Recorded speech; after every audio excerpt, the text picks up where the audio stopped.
যারা ভগবানের দৈবিক শক্তিকে অবিশ্বাস করেন তাদের সারা জীবনে অন্তত একবার হলেও পুরীর জগন্নাথ মন্দিরকে দর্শন করা উচিত। দেখুন, আপনি লাইনে দাঁড়াবেন, আপনি পুজো দেবেন, আপনি ভগবানকে দর্শন করবেন, আপনি প্রসাদ গ্রহণ করবেন, এটা সম্পূর্ণ আপনার ব্যক্তিগত ব্যাপার। দিনের বেলায় অন্তত দূর থেকে একবার হলেও মন্দিরটাকে ভালো করে লক্ষ্য করবেন।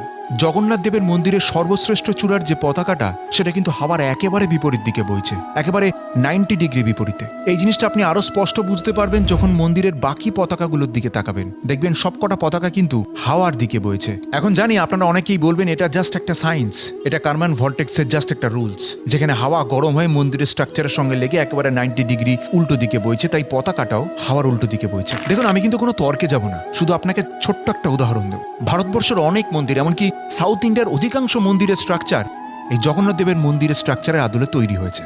কই, সেখানে তো উল্টো দিকে পতাকা বয় না। এর আসল কারণটা কি জানেন?